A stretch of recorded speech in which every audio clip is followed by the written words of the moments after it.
What's going on, everybody? Welcome to the video. I hope you're having a fantastic day. Today I am behind the wheel of the brand new 2026 Toyota Prius. This one is the plug-in hybrid variant and it is the Nightshade trim level. And Toyota has loaned me this Prius Nightshade to keep for an entire week so that I can give you guys the most thorough review possible. And there's a lot to talk about with this Prius. Some good, some not so good. So let's get into it. Starting off with the suspension, we have struts in the front, multi-link in the rear, coil springs on both. I would say it's pretty average feeling in comparison to other vehicles in the segment. I think the vehicle I'm going to compare this to the most will be the Honda Civic. It has similar ride quality, but the only thing that's really different is that this has 19-inch wheels, so that is a bigger wheel size than most of the Honda Civic models, with the exception of the Type R. The Type R has 19s. So because of that, you get a little bit more vibration that comes through the tires as you would from like a Honda Civic. But in terms of just the suspension, it doesn't feel overly harsh. However, there isn't a whole lot of travel in the suspension because the car sits pretty low, so there isn't really a ton of leeway when it comes to going over bumps or hitting potholes, stuff like that. You also have to be kind of careful, like when you're pulling into steeper driveways and stuff like that. And in terms of road noise, it's not the quietest. And aside from sound deadening and noise isolation, the sound that comes from underneath the hood is actually pretty loud. We do have an eCVT. CVTs are known to make kind of loud, droney sounds, and I have to say, really, yeah, it's no different here. So when you put your foot down, it's kind of just one long, whiny sound because we don't have any kind of simulated gear shifts. Next, let's talk about the hybrid system. So as I said, this is the plug-in variant. Whoa, fluffy dog. So we have dual electric motors and we have a 13.6 kilowatt hour battery. And this can provide up to 40 miles of pure electric range. And to be completely honest, I'm really not using it for that at all. When this vehicle was dropped off to me, it didn't have any miles of range, so it had not been plugged in prior to me receiving it, nor did I take any time to plug it in myself, because to be completely honest, I'm just not fully sold on plug-in hybrids. I'd say they're most suitable for people that have like very short commutes to work, where if you just plug it in overnight, unplug it when you leave in the morning. If you work within 10 to 15 miles of home, you can pretty much get away by exclusively using electric power. If you're charging at home, it's pretty cheap, but if you're regularly charging at a charging station, that isn't cheap.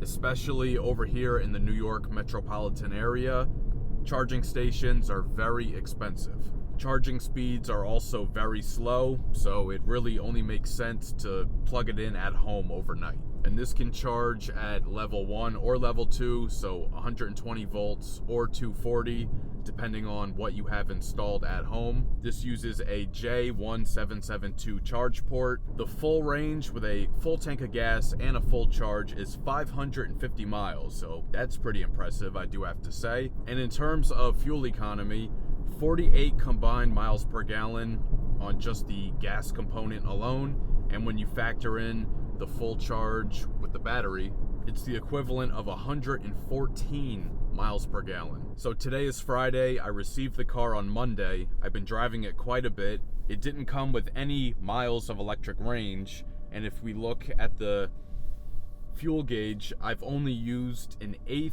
of a tank of gas. So I'm quite impressed by that, because the electric range didn't even contribute to that. And as far as the engine goes, we have a 2-liter 4-cylinder putting out a combined 220 horsepower and 139 pound-feet of torque. 0 to 60 is rated at 6.6 seconds, but I can assure you that only works when you're in sport mode. So let's look at the drive modes real quick. Up here, we have custom at the top, where you can set the different parameters like acceleration and either suspension or steering.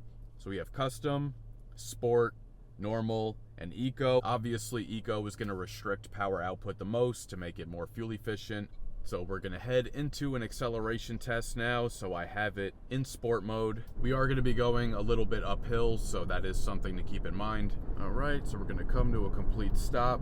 Not going to brake torque it or anything, because 99% of people are never going to do that. All right.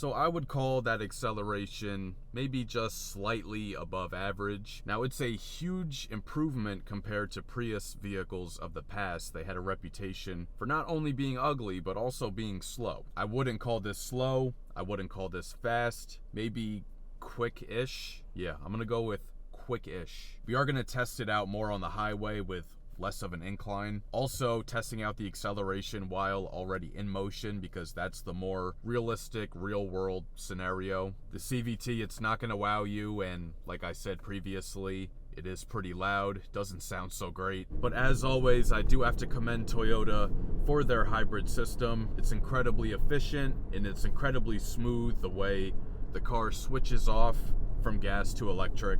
I feel like a broken record at this point. The Toyota Prius was the first mainstream hybrid vehicle sold here in the United States. This car is basically a pioneer when it comes to hybrid vehicles, and even though people like to make fun of it, it's still one of the best hybrid vehicles you can buy. As great as the Prius is, it still has its weaknesses. So one, for example, I want to talk about is traction. So the 0 to 60 I just did, it was perfectly fine, but last night when I was driving this, I had it in just normal mode.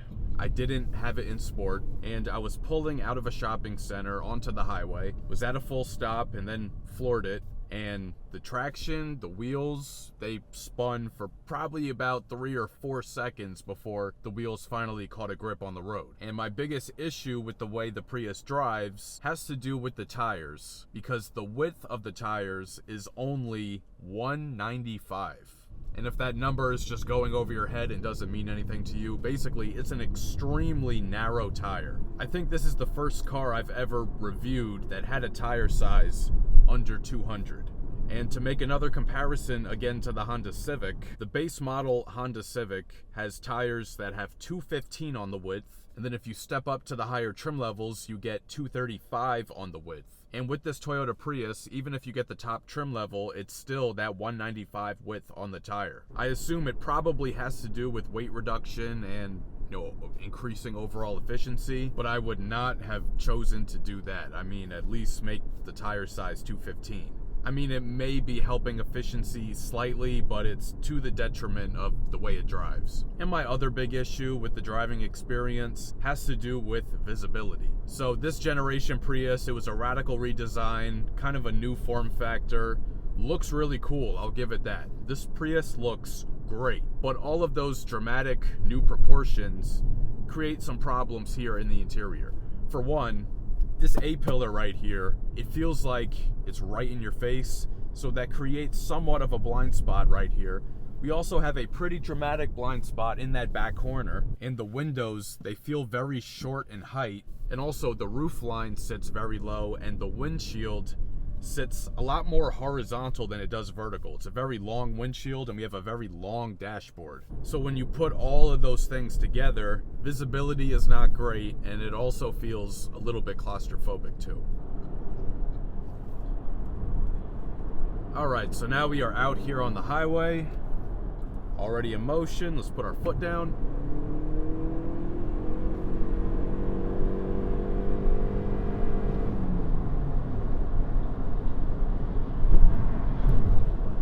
So when already in motion, you put your foot down, there's a little bit of lag, but nothing crazy. As you can hear, wind noise and road noise pretty loud. So sound isolation, not so great. You get the most harmonic noise on those like bridge transitions, but as we pass each car, you can hear the noise from each car, and then right here, we get that wind noise. But for the compact sedan well, this is technically a hatchback, but compact sedan segment, like the Sentra right there, Honda Civic, even the Corolla, those vehicles are priced at lower price points, don't have the same level of refinement and sound deadening materials as more expensive vehicles, or even like a mid-size vehicle. So unfortunately, that's pretty standard for the segment. So the acceleration, it's not inspiring by any means.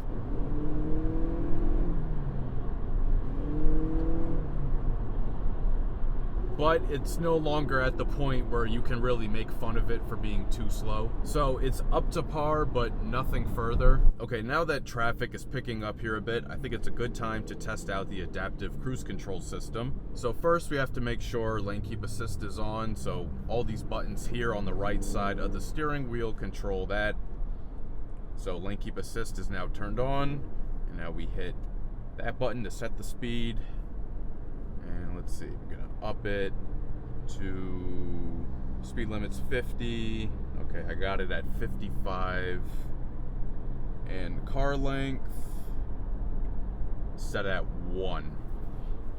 So distance 1, 55 miles an hour. Okay, foot off the brake.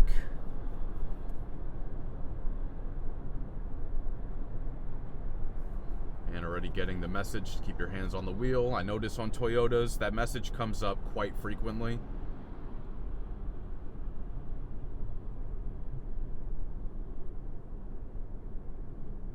And one of my other issues with this Prius is that small 7-inch display. It's kind of in an awkward position. Instead of being right here, it's a little bit further up, and a lot of it gets covered by the steering wheel. And also because of how high up it is, there's nowhere to put a head-up display. Okay, it's doing a decent job at keeping the distance between us and that truck in front. Now let's see how it takes this turn right here. Okay, it got a little close to the side of the lane, but still pretty good. Most vehicles I drive struggle with that and end up drifting completely out of the lane. So good job on that. This 2026 Toyota Prius Plug-In Nightshade has the base 6-speaker audio system, so let's take a listen.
So for a base audio system, it's decent. As you would probably expect, there's a little bit of muddiness, so it's not crystal clear. It isn't all that powerful either, but there's good balance between bass, mid, and treble. The sound does get a little bit compressed at higher volumes, especially in the low-end bass, but for what it is, I think it's pretty decent. So now we are out here at the back roads to test out the steering and the handling of the 2026 Prius Plug-In Nightshade. I think the steering, it's tuned very nicely, especially here in sport mode. It tightens up a little bit in sport mode compared to the other drive modes. And going into some of these sharper turns, yeah, again, that traction is not as good as it can be. Also, this is front wheel drive, so we don't have an all-wheel drive system to really help things keep planted, so the back feels a little bit, I guess, more fluid in motion than I'd like it to. Now, we don't have any body roll because this thing is so low to the ground and a very low center of gravity, but there is a little bit of a lack of traction in the back. But again, that's kind of at higher speeds or taking turns quickly. If you're going at a more reasonable speed, the handling is more than adequate. And a lot of Toyotas I've driven in the past have had somewhat light or loose steering. Not the case here. It is tuned nicely. It's got good weight and it feels nice and precise. Overall, not a bad car to drive in terms of driving dynamics.